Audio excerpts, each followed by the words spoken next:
The message arrived on a Tuesday. At first, the scientists of the Global Space Observation Center thought it was a glitch in their systems. Strange signals had been detected before, but nothing like this. A clear, repeating pattern that defied natural explanation. Dr. Tom Miller stared at his screen, coffee forgotten in his hand. "This can't be right," he whispered, but the data didn't lie. After 3 days of verification, Earth faced an undeniable truth. We were not alone. The signal contained mathematical sequences that gradually built into a complex message. When finally decoded, the content sent shockwaves through every government on the planet. To the primitive species of Earth, it began. "We are the Vex. Your world has resources we require. Your surrender will make this process efficient. Resistance will result in your extinction." Within hours, the message was playing on every news channel worldwide. Panic spread through cities. Religious leaders called for calm while military bases went on high alert. For the first time in human history, Earth faced a common enemy from beyond the stars. 5 days after the message, strange objects appeared at the edge of the solar system. The Vex ships moved faster than anything humans had ever built, crossing the vast distance to Mars in just 2 days. "They're not slowing down," reported General Thomas from the United Nations Space Command. "At this speed, they'll reach Earth by Friday." World leaders gathered in New York for an emergency meeting. Old enemies sat side by side, united by fear and determination. The Chinese premier shook hands with the American president. Russian generals shared intelligence with European commanders.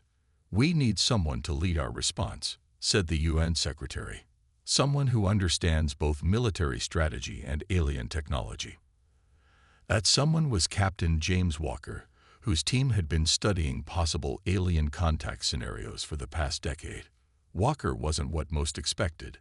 Quiet, thoughtful, with kind eyes that masked a brilliant tactical mind. "The Vex have conquered other worlds," Walker explained to the assembled leaders. "Based on their message, they see this as routine. They expect us to be frightened, disorganized, and primitive." He pointed to the latest satellite images of the approaching fleet. "But they've made a critical error. They've judged us by our level of space technology, not by our capacity to fight or adapt." Walker's plan was bold. Rather than preparing only to defend Earth, they would gather intelligence and look for weaknesses. Humanity would not simply survive, it would fight back. "The Vex believe this will be easy," Walker told his newly formed international team.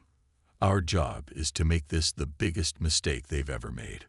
Among his team stood Dr. Lisa Chen, Earth's leading expert on communication technology, and Major Robert Diaz, whose combat experience in difficult environments was unmatched. They had 7 days to prepare before the Vex arrived. As the alien ships crossed the orbit of Venus, strange things began happening on Earth. Computer systems flickered. Power grids temporarily failed. The Vex were already testing Earth's defenses. "They're scanning us," Lisa explained, "looking for weaknesses, mapping our technology. But there's something interesting. They're ignoring certain frequencies completely." This small discovery became their first potential advantage. If the Vex couldn't detect communications on these frequencies, perhaps humans could coordinate without being overheard. On the night before the Vex were expected to reach Earth orbit, Captain Walker looked up at the stars from the roof of the command center. "Tomorrow," he said quietly to himself, "we show them what humans are made of." None of them could have predicted how the coming conflict would transform humanity, or that one day, the name Earth would become the most feared word in the galaxy. The first Vex ships entered Earth's orbit at dawn, giant black vessels that blocked out the sun as they passed overhead. The world held its breath, waiting for the devastating attack that intelligence predicted. It never came. Instead, a smaller vessel detached from the main fleet and descended toward the United Nations building in New York. Inside the secure bunker beneath the structure, Captain Walker and his team watched the live feed. "They want to talk first," Walker said, his eyes never leaving the screen. "That's our opportunity." The alien that emerged from the ship walked on 4 legs with 2 upper limbs that ended in strange, flexible appendages. Its skin was pale blue with patterns that seemed to shift and change. But most striking were its eyes, 3 of them arranged in a triangle, each a different color. "I am Commander Dex of the Vex expansion fleet," it announced through a device on its chest. "I have come to accept your surrender and establish terms."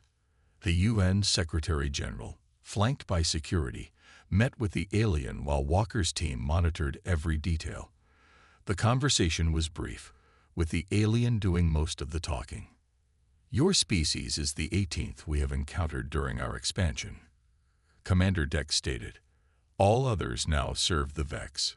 Your technology is primitive, your weapons ineffective against us. We offer mercy if you submit."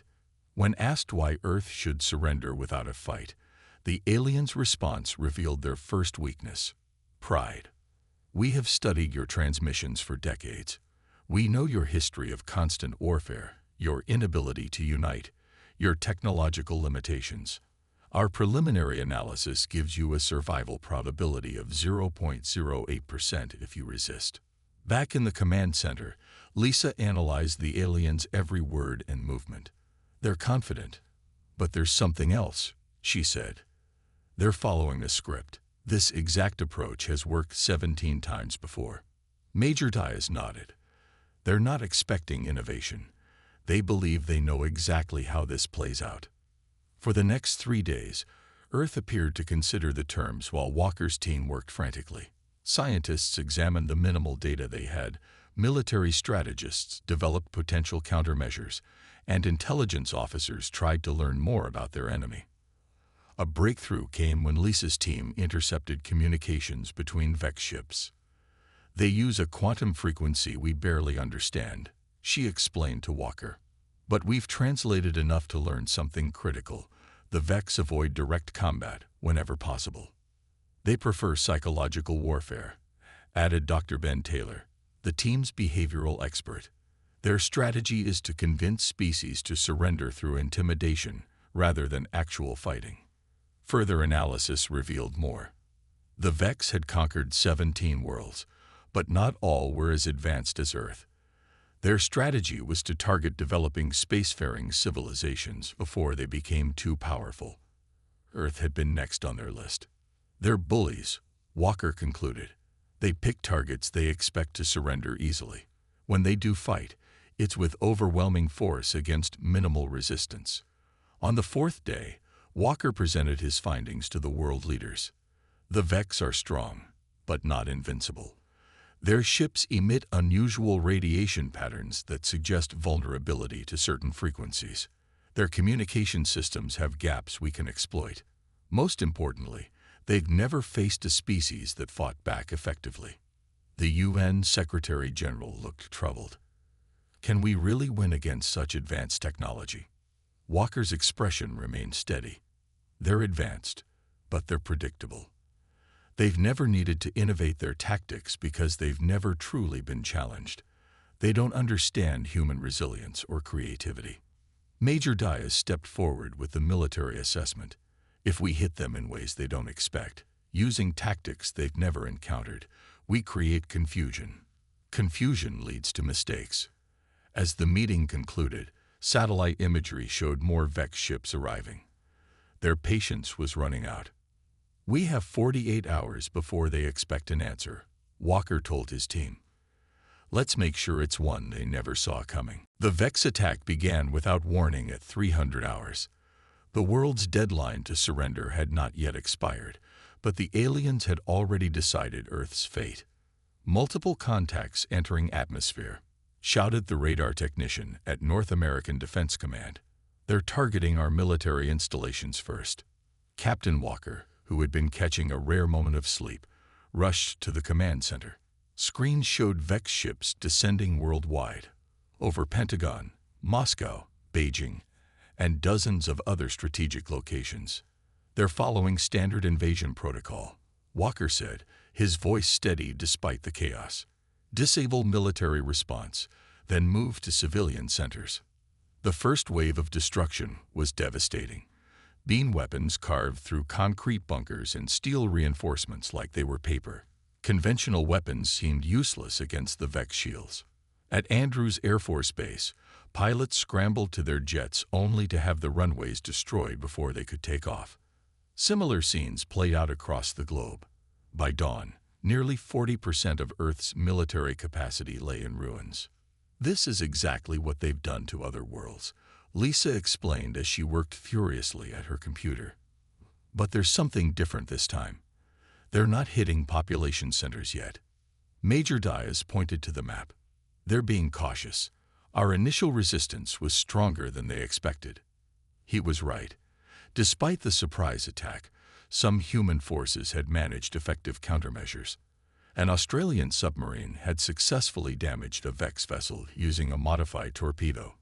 Indian air defense systems had caused a Vex ship to retreat after hitting it with a precisely calculated electromagnetic pulse. Small victories, but enough to make the Vex pause. They're reassessing, Walker said. We have maybe 6 hours before the next wave. Those 6 hours became humanity's first real chance. Walker's team distributed their findings to every remaining military unit worldwide. The Vex ships emitted radiation signatures that made them visible even when using their cloaking technology. Their weapons, while powerful, needed 3 seconds to recharge between major discharges. 3 seconds is all we need, Diaz told the fighter pilots who remained. Hit and move. Don't stay in one place. They can't track multiple small targets effectively. The second Vex attack came at noon. This time, humanity was ready. When Vex ships appeared over London, they faced not just military response, but a coordinated strategy. Fighter jets approached from multiple directions, firing only when the alien weapons were recharging. Ground-based systems targeted the specific frequency that disrupted Vex shields. For the first time, a Vex ship fell from the sky, crashing into the Thames River. We got one. The cheer that went up in the command center was quickly silenced as reports came in from other battles. Humanity was still losing badly, but no longer without cost to the invaders. The day continued with devastating losses on both sides. By nightfall, major cities around the world lay in ruins, but 12 Vex ships had been destroyed, an outcome the aliens had never experienced in their previous conquests. Inside the captured Vex vessel in London, scientists worked frantically to understand the alien technology. Every minute brought new discoveries. Their systems are advanced, but surprisingly rigid, reported Dr. Miller over the secure channel. They've never needed to adapt their technology because no one has ever beaten it before. As darkness fell over a wounded Earth, Walker gathered his team around a makeshift planning table. They're regrouping in high orbit, he said, pointing to satellite imagery. Tomorrow they'll come with everything they have. They can't afford to let us study their technology any longer. Lisa looked up from her computer. I found something in their communication patterns. They're confused. Their command structure doesn't handle unexpected scenarios well. Walker nodded, a grim smile forming on his tired face. Then we give them something they've never seen before, something no species has ever tried against them. That night, as the Vex prepared their final assault, humanity prepared not just to survive, but to take the fight to the stars. Dawn broke over a changed world.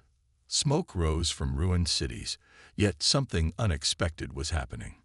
In the face of alien invasion, humanity had set aside its differences overnight. Chinese and American forces coordinating attacks in the Pacific, reported a communications officer. Russian aerospace divisions providing cover for European ground forces. Walker nodded as he reviewed the latest intelligence. The Vex never accounted for this. They expected us to fragment under pressure, not unite. The command center had relocated to an underground facility in the Rocky Mountains after the destruction of Washington, D.C. representatives from every major nation sat together, planning Earth's defense with a singular purpose that would have seemed impossible just days before. Commander Anna Reid, a tactical genius from British Special Forces, stepped forward with a proposal. The Vex fight like machines. Predictable patterns, fixed responses. We need to be what they aren't: adaptable, unpredictable, chaotic. Her plan was daring. Instead of defending key locations, Earth's remaining forces would use guerrilla tactics: strike fast, retreat, regroup, and hit again where least expected. Conventional warfare plays to their strengths, Reed explained. But humans have centuries of experience fighting asymmetrically against superior forces. As the strategy took shape, Dr. Miller arrived from London with critical news. We've analyzed their shield technology. It's designed to stop high-energy weapons and large projectiles, but has a surprising weakness against multiple small impacts at specific frequencies. This revelation transformed Earth's defense overnight. Factories that once made cars now produced specialized ammunition.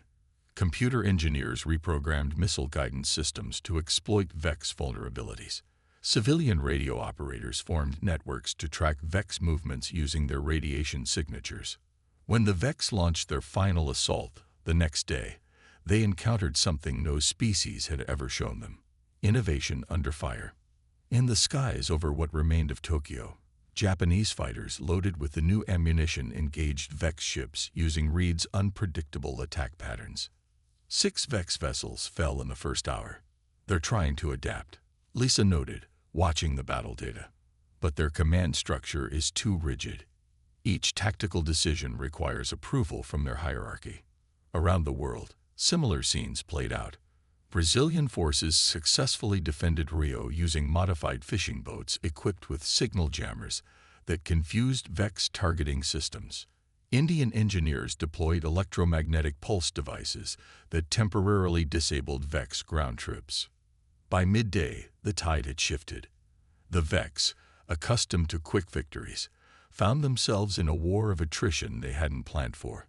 "They're pulling back to regroup," Walker announced, studying the orbital tracking data. "We've done what no species has ever done, forced them to reconsider." The victory came at terrible cost. Half of Earth's major cities lay in ruins. Millions had died, but the human spirit remained unbroken. In the command center, world leaders gathered to assess their position. The president of Brazil, whose quick thinking had saved countless lives, addressed the group. "For the first time, we fight not as nations, but as Earth. This unity is our greatest weapon, one the VEX never anticipated." The Chinese premier nodded in agreement. "Our industrial capacity is being redirected entirely toward defense. Factories work around the clock. Scientists share discoveries instantly across borders." Walker stepped forward with the most promising development yet. "The VEX technology we've captured is revealing their deeper weaknesses. Their ships use a propulsion system that leaves them vulnerable during acceleration. We can exploit this." As night fell on the 4th day of war, humanity was no longer merely surviving. It was planning its counterattack. Engineers worked to adapt VEX technology to human vessels. Military leaders developed strategies to take the fight beyond Earth's atmosphere. In orbit, the VEX fleet had doubled in size, yet hesitated to engage. For the first time in their history of conquest, they faced an enemy that grew stronger, not weaker, with each attack. Commander Reed smiled grimly at the orbital images. They came expecting sheep to slaughter. Instead, they found wolves. The captured VEX ship sat in the massive underground hangar, its sleek black surface reflecting the work lights. Teams of scientists and engineers swarmed over it like ants, extracting secrets that would determine humanity's future. "We've cracked their propulsion system," Dr. Miller announced, his eyes red from lack of sleep. "It's a form of space folding. They don't travel through space, they bend it." Captain Walker ran his hand along the alien metal. "Can we replicate it?" "Not completely," Miller admitted. "But we can modify our existing ships using key components from this vessel." 30 days had passed since the initial invasion. The VEX had withdrawn to Mars orbit after their last failed assault, gathering reinforcements and reassessing their strategy. This unexpected pause had given humanity the precious time it needed. In shipyards across the globe, spacecraft originally designed for exploration were being transformed into warships. The International Space Station had become a military command center. Earth's satellite network, mostly destroyed in the early attacks, had been rebuilt with Vex detection capabilities. "We need to strike before they're ready," Walker told the assembled military leaders. Their communication intercepts show they're calling for reinforcements from their home system. The plan was audacious. A small fleet of modified Earth vessels would bypass Mars and attack the Vex supply lines between Jupiter and Saturn. Commander Reed would lead the mission. "They'll never expect us to take the offensive," she said during the final briefing. "Their entire strategy assumes we'll remain defensive until they crush us." The night before launch, Walker found Reed staring at the stars from the launch facility roof. "Having second thoughts?" he asked. She shook her head, thinking about history. "Humans have always explored, always pushed boundaries. The Vex chose the wrong species to bully." At dawn, humanity launched its first counterattack. 20 ships, each carrying a crew of 30, accelerated out of Earth's atmosphere. Using the stolen Vex technology, they disappeared from conventional detection as they passed the moon. "Operation Unexpected is underway," Walker reported to the Global Command Center. "Now we wait." They didn't wait long. The Earth fleet emerged near Europa, one of Jupiter's moons, directly in the path of 3 massive Vex cargo ships. The battle was brief and decisive. The Vex, caught completely by surprise, lost all 3 vessels. "First objective complete," Reed's voice crackled over the communication system. "Minimal damage to our ships. We're examining the captured vessels now." What they found exceeded all expectations. The cargo ships contained not just weapons and supplies, but data cores with detailed information about Vex operations throughout the galaxy. "They've conquered 17 systems before ours," Lisa reported as she analyzed the data. "But they've never encountered a species that successfully counterattacked." More surprisingly, the cargo ships contained living beings, members of other conquered species forced to serve the Vex as laborers. Among them were the Trell, a reptilian race whose homeworld had fallen 50 years earlier. "The Vex are not invincible," explained Karn, a Trell leader who spoke broken English. "They rule through fear and technology. Many worlds await chance to fight." This revelation transformed the war's scope overnight. Earth wasn't just fighting for its own survival, but potentially leading a galactic resistance. Over the next week, Reed's fleet struck 9 more Vex targets, destroying or capturing each one. The Vex responded by abandoning Mars orbit and retreating to the asteroid belt, something unprecedented in their conquest history. In the command center, Walker studied the latest intelligence with growing confidence. "They're calling for more reinforcements, but those are months away." For the first time, the Vex are afraid. Earth prepared its next move, a bold strike against the main Vex fleet. With newly allied Trell engineers helping to improve their captured technology, and data revealing the location of other conquered worlds, humanity wasn't just surviving. It was becoming a power the galaxy had never anticipated. 3 months into the war, the Vex High Command faced a crisis unlike any in their 5,000-year history of conquest. The emergency meeting took place aboard their largest vessel, the Dominance, hidden in the shadows of Saturn's rings. 17 successful conquests. "And now this," growled Supreme Commander Vox, his 3 eyes flashing different colors with anger. "How have these primitives managed to push us back?" The tactical officer's skin paled to light blue. "They adapt faster than any species we've encountered. Our standard protocols prove ineffective." Meanwhile, Earth's offensive gained momentum. The combined human-Trell fleet, now 60 ships strong, had liberated a small mining outpost on one of Saturn's moons. Walker, promoted to admiral, directed operations from the flagship Freedom, Earth's first true warship built with reverse-engineered Vex technology. "Incoming transmission," Lisa announced on the bridge. "It's from the Dominance." The screen flickered to show Commander Vox. "This conflict has become costly," the alien stated. "We offer terms for your surrender with minimal planetary damage." Walker smiled. We're not interested in surrender, yours or ours, but we would consider discussing the liberation of the worlds you've conquered. The alien's skin darkened with rage. Impossible. The Vex do not retreat. After terminating the connection, Walker turned to his officers. They're desperate. Our intelligence shows 3 more conquered species have begun rebellions after hearing about Earth's resistance. The Vex response came swiftly and brutally. They launched their remaining fleet at Earth in a direct assault, abandoning their usual methodical approach. The battle for Earth's orbit became the largest space conflict in human history. Commander Reed led the defense from the lunar base. They're fighting recklessly, she observed, making mistakes they never would have made before. Earth's defensive grid, now enhanced with Vex technology, engaged the attacking fleet. Beam weapons flashed between vessels. Explosions dotted the darkness of space. For 36 hours, the battle raged without pause. On the ground, people watched the lights in the sky with a mix of fear and hope. Whatever the outcome, humanity would never be the same. The turning point came unexpectedly.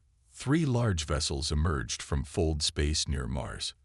But they weren't Vex reinforcements. The sleek, crystalline ships belonged to the Ardani, another species enslaved by the Vex for over a century. "We monitored your resistance," came the message from the Ardani commander. "We have overthrown our Vex overseers and come to join your fight." With this unexpected reinforcement, the tide turned decisively. The Vex fleet, caught between Earth's defenses and the Ardani ships, began to fragment. Individual commanders made contradictory decisions, some retreating while others pressed forward in increasingly desperate attacks. "Their command structure is collapsing," Lisa reported, analyzing the communication patterns. They'd never faced a multi-front war against former subjects. In the chaos, Admiral Walker saw the opportunity for a decisive blow. "Prepare the fold drive," he ordered. "We're taking the freedom directly to the dominants." The plan was dangerous but potentially war-ending. While Earth's forces kept the Vex fleet occupied, Walker would leave a small strike team to capture or eliminate the Vex leadership. As the freedom disappeared into fold space, Reed organized the remaining fleet to press their advantage. One by one, Vex ships were destroyed or forced to retreat. The freedom rematerialized dangerously close to the dominants, immediately launching a barrage that disabled the larger vessel's weapons. Walker led the boarding party himself, fighting through the Vex defenders to reach the command center. When they burst onto the bridge, they found Supreme Commander Vox alone, his subordinates having fled. "Impossible," the alien whispered, all 3 eyes fixed on Walker. "No species has ever." Walker raised his weapon. "Humanity doesn't follow your rules. Surrender your fleet, or this ends now." For the first time in their existence, the Vex faced a choice they never imagined: surrender or extinction. As Vox considered his options, rebellions erupted across 3 more conquered worlds. The empire that had stood for millennia reached its breaking point in a single day. The surrender ceremony took place on neutral ground, a space station hastily constructed in Earth orbit. Supreme Commander Vox, flanked by what remained of the Vex leadership, faced Admiral Walker and representatives from Earth and the liberated worlds. In 5,000 years of expansion, the Vex have never experienced defeat, Vox stated, his voice carrying none of its former arrogance. "We underestimated your species." Walker nodded. "A common mistake, one that won't be repeated." The terms were firm but fair. The Vex would withdraw from all conquered territories and provide reparations to help rebuild. Their military capacity would be restricted, monitored by a coalition of formerly subjugated species. Most importantly, they would share their technological knowledge with all races they had dominated. "Not punishment," Walker explained to the gathered delegates. "Evolution. The Vex must learn to exist as equals, not conquerors." Outside the station, Earth gleamed blue and green against the blackness of space. 6 months had passed since the first Vex message. Cities lay in ruins, millions had been lost, but humanity had emerged transformed. After signing the treaty, Walker stood at the observation window with Commander Reed. "We should have been easy prey," she said. "What made us different from the 17 others?" Walker considered this. "The Vex studied our technology, but not our history. They saw our divisions but missed our ability to unite against common threats. They counted our weapons but not our creativity." Back on Earth, reconstruction began immediately. The technology gained from the Vex accelerated human development by centuries. Clean energy systems replaced fossil fuels. Medical advances eliminated diseases that had plagued humanity for generations. Cities were rebuilt with materials that would last millennia. More profound were the social changes. National borders remained, but a new planetary government coordinated humanity's expansion into space. The first colony ships departed for Mars, carrying people from every country and culture. 1 year after the surrender, representatives from 26 species gathered on Earth for the founding of the Galactic Alliance. Former enemies sat together, united by their shared experience of Vex domination and inspired by Earth's example of resistance. "Humanity will serve as protector for developing civilizations," Walker announced in his address to the Assembly. "No species should face what we faced alone." The Vex, now restricted to their home system, sent observers to the ceremony. Their reports back to their homeworld contained a warning that would be engraved in their historical records: never again challenge humans. They do not know when they are defeated. 5 years later, Admiral Walker stood on the bridge of the Explorer, Earth's first true long-range exploration vessel. Beside him stood Karn of the Trell and representatives from 3 other species. "Course plotted for the Andromeda Galaxy," reported the navigator. "Estimated travel time with the improved full drive: 3 weeks." Walker nodded, watching the stars on the view screen. Human ships now patrolled formerly Vex-controlled space, protecting recovering civilizations and exploring regions no human had dreamed of visiting just a few years earlier. They thought challenging Earth would be simple, Walker said quietly. Instead, they awakened something they never expected. "What was that?" asked the Ardani ambassador. "Our potential," Walker replied. "Humans spent thousands of years fighting each other, advancing slowly. The Vex forced us to evolve overnight, to become what we were always capable of being." As the Explorer engaged its full drive and the stars blurred around them, a message arrived from Earth Command.